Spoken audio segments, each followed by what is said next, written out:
اللہ کے نبی نے فرمایا لیس منا من ضرب الخدود وشق الجیوب ودعا بدعوى الجاہلیہ، فرمایا جو اپنے چہرے کے اوپر مارتے ہیں، جو اپنا گریبان پھاڑتے ہیں، جاہلیت کی طرح چیختے چلاتے ہیں، فرمایا وہ میری امت میں سے نہیں ہے، ان کا میری امت کے ساتھ کوئی تعلق نہیں۔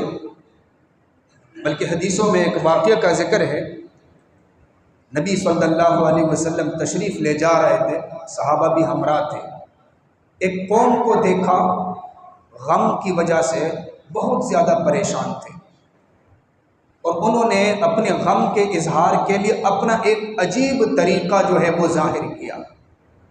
قد طرحوا اردیتهم، اپنی چادروں کو اٹھایا اور نیچے پھینک دیا۔ یمشون فی قمص، لمبی لمبی قمیصیں تھی، کرتے، اس میں ایسے چلنے لگے۔ یہ غم کا نیا انداز تھا، غم کے ظاہر کرنے کا نیا انداز۔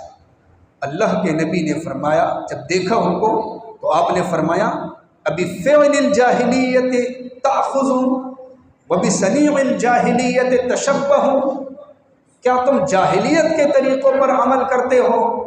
لقد ہممت ان ادعو علیکم دعوۃ، میرے دل میں آتا ہے کہ میں تمہیں ایسی بد دعا دوں کہ اس وقت تم انسانوں کی شکل میں ہو، اور جب تم واپس آؤ تو تمہاری شکلیں بدل جائے اور بندر اور خنزیر کی شکلوں میں تم واپس آؤ۔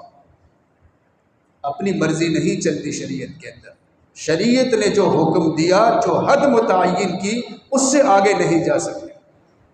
قصے کہانیاں تو بہت آپ سنتے رہتے ہیں، لیکن یہ مسائل ہماری زندگی، مسلمان کی